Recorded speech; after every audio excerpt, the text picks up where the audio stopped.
Hello everyone दोस्तों, मैं अरुण शर्मा। आप देख रहे हैं द सोच। दोस्तों, इस वीडियो में बात करने वाले हैं नीतीश कुमार के बारे में। जो नीतीश कुमार इंडिया गठबंधन का हिस्सा रहे थे और इंडिया गठबंधन में जब उनको महत्वपूर्ण जिम्मेदारी नहीं मिलने के आसार हुए तो दोबारा से उन्होंने मोदी जी के पांव पकड़ के माफी मांगी और दोबारा से इंडिया गठबंधन को धोखा देके पलटी नाम की उपाधि लेके चेंज कर गए। दोस्तों, इस टॉपिक पे बात करने वाले हैं। अगर आप चैनल पहली बार हैं, जुड़ सकते हैं, सारी वीडियो को देख। दोस्तों, बात करते हैं नीतीश कुमार के बारे में, जो पलटी रामों की उपाधि के लिए अपने आप में फेमस है। भले ही मुख्यमंत्री के रूप में फेमस हुए हैं या नहीं हुए, पर पलटी मार नेताओं का जो उनको दर्जा मिला है वो अपने आप में एक बयान है। इसके चलते, सिंधे के चलते शायद उनकी नींदें उड़ गई हैं, क्योंकि उनको बीजेपी से अब एक सबक मिल रहा है कि अगर बिहार में इलेक्शन में सिंधे जैसी सीट उनकी आई, जिसके चलते बीजेपी ने सिंधे को साइड लाइन कर दिया और मुख्यमंत्री पद जैसा छीन लिया। अब नीतीश कुमार की नींदें उड़नी शुरू हो गई हैं, क्योंकि बीजेपी ने उनको फिलहाल अभी अपना चेहरा तो बनाया हुआ है। यही चेहरा बीजेपी ने शिंदे को महाराष्ट्र में बनाया था और उनसे भी ऐसी उलझ जुलझ बातें की गई थी कि महाराष्ट्र में आप ही को सीएम रखा जाएगा। पर जैसे ही बीजेपी ने अपनी अच्छी सीटों की वापसी की तो उन्होंने सिंधे की एक ना सुनी और उसके सारे पर उतर डाले। नीतीश कुमार का भी ये हाल पटना में ना हो जाए, बिहार में ना हो जाए, क्योंकि नीतीश कुमार की अगर सीटें कम आई तो ये एक टेलर है कि बीजेपी नीतीश कुमार को सीएम नहीं बनाएगी, भले ही वो पलटी मारे या पार्टी छोड़े या जो भी कुछ करें। फिलहाल नीतीश कुमार इस मत से बड़े टेंशन में आ गए हैं कि सिंधे का जो हाल हुआ, कहीं आगामी समय में उनके सर पे तलवार तो नहीं लटक रही है। कहीं बीजेपी ने उनकी सीटें कम आने पे, अभी तो बीजेपी उनको तारीफों के पुल पे चढ़ा रही है, अभी तो उनको अपना नेता मान रही है, अभी तो कह रहे कि चेहरे पे इलेक्शन आपके लड़ा जाएगा, बिहार में आप सबसे बड़े नेता हो।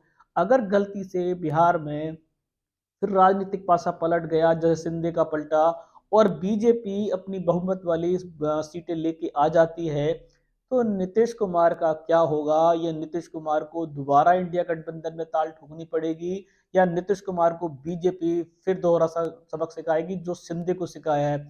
सिंधे की राजनीति से देखा जाए तो बीजेपी के एनडीए सहयोगी दलों में खतरा पैदा हो गया है। उन्होंने बीजेपी की जो इस बार रणनीति महाराष्ट्र में देखी कि जिस पे चुनाव, जिसके चेहरे पे महाराष्ट्र का चुनाव लड़ा गया, जिसके चलते उनको कमिटमेंट तक किए गए थे, अब कितने सच हैं कितने झूठ हैं ये तो नहीं कहा जा सकता। पर बीजेपी फिलहाल अभी इसी रणनीति को शायद देश भर में लगने वाली है, क्योंकि बीजेपी ने सिंधे के जो पर काटे हैं ऐसे ही पर वो नीतीश कुमार के काट सकते हैं, क्योंकि नीतीश कुमार के और अमित शाह के पहले भी गर्मा गर्मी देखी गई थी, जिसके चलते अमित शाह ने कहा था कि नीतीश कुमार के दरवाजे बीजेपी में हमेशा के लिए बंद हैं। पर समय का झुकाव था, बीजेपी अल्पत में आ रही थी तो बीजेपी को नीतीश कुमार का सहारा चाहिए था, वरना इस बार बीजेपी सरकार नहीं बन पाती।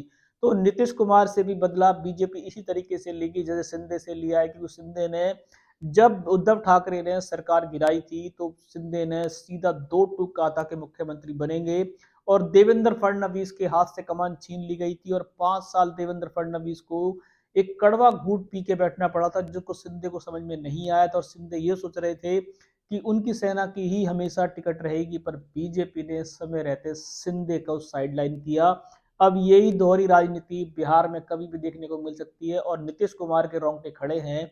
नीतीश कुमार इलेक्शन में फुल जोर लगाएंगे, अगर जोर लगाने के बावजूद भी बीजेपी को मात नहीं दे पाए। इस बार नीतीश कुमार की लड़ाई इंडिया गठबंधन से नहीं होगी, इस बार बीजेपी से होगी। बीजेपी में भी रहकर भी बीजेपी से ज्यादा सीटें लाने के लिए लड़ाई है। अगर वो नहीं ला पाए तो सिंधे को नीतीश कुमार कब बन जाएंगे कुछ नहीं कहा जा सकता, और बीजेपी सिंधे को नीतीश कुमार कब बना देगी ये भी नहीं कहा जा सकता। पर बीजेपी इस बार अपने प्रचंड बहुमत से अच्छे अच्छे नेताओं के पर कुतर रही है। अब नीतीश कुमार का अगला नंबर है, क्योंकि नीतीश कुमार ने मोदी जी अमित शाह को बार बार घेरा था, पर फिलहाल वो उस पुराने जख्म सब ताजा तब होंगे जब नीतीश कुमार की हर बिहार में सीटें कम आएंगी। दोस्तों, इस रुझान पे नजर बना के रखेंगे। जो नीतीश कुमार आज बीजेपी के चर्चित चेहरे बन चुके हैं बिहार की राजनीति में और जिन पे मोदी जी की, अमित शाह की बहुत अच्छी मेहर है, जिसके चलते वो मोदी जी को आए फंक्शनों में गुरु मानकर पांव छूते रहते हैं, क्या मोदी जी उनको गुरु दक्षिणा का कुछ एहसास कराएंगे अगर बीजेपी की बिहार में सीटें ज्यादा आती हैं? इस रुझान पे सटीक विश्लेषण लेके आएंगे। अगर आप चैनल पहली बार हैं, जुड़ सकते हैं हमारी वीडियो को देखने। दोस्तों, आप हमें फेसबुक ट्विटर पे भी जुड़ सकते हैं, ताकि आने वाली सभी वीडियो आपको टाइम से मिलेगी। मैं अरुण शर्मा मिलूंगा नई सोच के साथ। अपना ध्यान रखें। नमस्कार।